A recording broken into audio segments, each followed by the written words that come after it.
যাবো এটা, তখন আবার এই পজিশনে থাকবো, এটা নিচে যাবো, এটা উপরে থাকবো, এটা উপরে হতে পারে। রেখে দেয়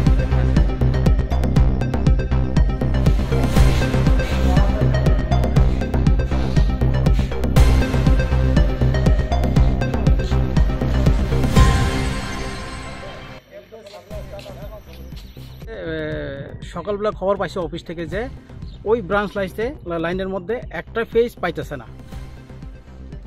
ফেজ না পাওয়াতে কি করছে তারা, স্টাফ আইসে এখানে আয়া, এখানে যেহেতু ব্রাঞ্চ লাইনে জিও সিস্টেম আছে, কাটার সিস্টেম আছে, ওই জিও কাইটটা তালা দিয়া তারা লাইনে বাইর হয়েছে চেক করতো, যেখানে জাম্পারিং আউট হয়েছে এটা খুঁজে বার করতো, তারা বাইর হয়েছে। অ্যাকর্ডিংলি তারা উঠটা দেখছে এখানে একটা এইসব বিপদ হয়ে দেখে তারা ভাবছে এখানে পার্মানেন্টলি জাম্পার কাইটটা আউট করে তারা এদিকে স্বাধীনভাবে কাজ করানোর লেগে তারা এখানে জাম্পারিং কাটতে উঠছিল।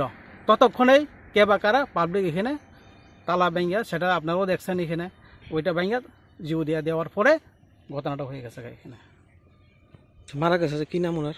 ওর নাম হইল মিথুন দাস, ও বাসাইবাড়ি সেকশনের হেল্পার। আরেকজন লোক আসছিল, তার সঙ্গে আসছিল আরেকজন স্টাফ অরুণ দেববর্মা। তারা দুইজন প্লাস একজন এজেন্সির লোক একজন আছে। যেহেতু দুইজনে তো কাজ করা যায় না, তার জন্য সিনিয়র ম্যানেজার কইছে তাদেরকে তুমি আরেকজন লোক ব্যবস্থা করে নিয়ে যাও। ওইভাবে তারা তিনজনে বাইরে ছিল। তো এই ঘটনা নিয়ে কি ডিপার্টমেন্ট কোনো এফআইআর করছে নাকি? ডিপার্টমেন্ট এফআইআর করা হয়েছে সিনিয়র ম্যানেজার তরফ থেকে।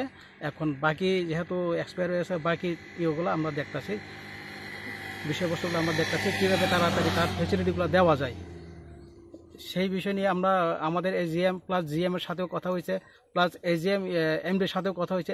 এমডিও এই পরামর্শ দিয়েছে যে যত তাড়াতাড়ি সম্ভব তোমরা তার ইয়েগুলা কাগজপত্র পাঠাইতে কইছে, সব ডকুমেন্টগুলো। এগুলা যদি ওর বাড়ি থেকে যদি যত তাড়াতাড়ি আমাদেরকে কাগজপত্র দিতে পারে ততই আমরা ভালো, এবং তাড়াতাড়ি আমরা তার সম্পূর্ণ যে প্রসেসিংটা আমরা প্রসেস করতে পারবো আর কি। এই